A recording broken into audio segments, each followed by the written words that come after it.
A cat running for its life and coyotes closing in fast, and the hunters coming from an abandoned property. It's a story that you'll only see here. Coyotes, feral cats, and mosquitoes calling a shuttered Las Vegas house home.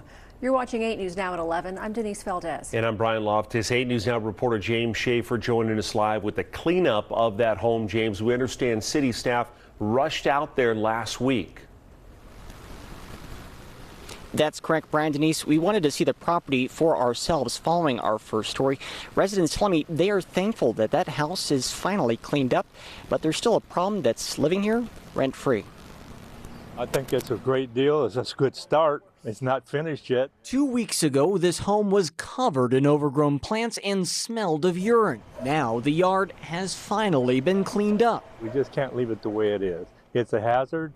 It's an eyesore for the neighborhood. Merle Plagman, who lives across the street, tells us he's thankful that Las Vegas City Councilman Victoria Seaman rushed down here last week following our report and got code enforcement to inspect the property. We had a crew went in the garage, opened up the garage and took 2 loads of junk out of there. And then they went in the backyard and they cleaned up the backyard.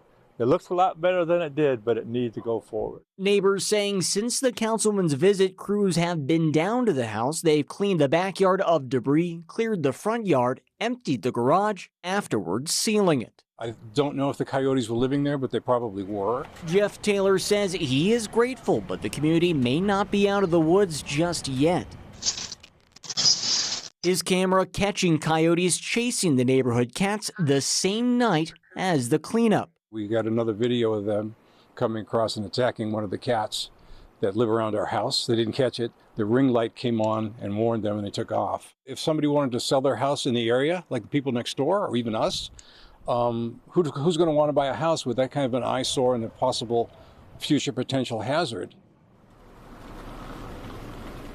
Now, resoundingly, residents telling me they are appreciative of the city's quick response to that house, telling me tonight they feel heard by their elected officials. Reporting live from near Hualapai and Sahara, James Schaefer, 8 News Now.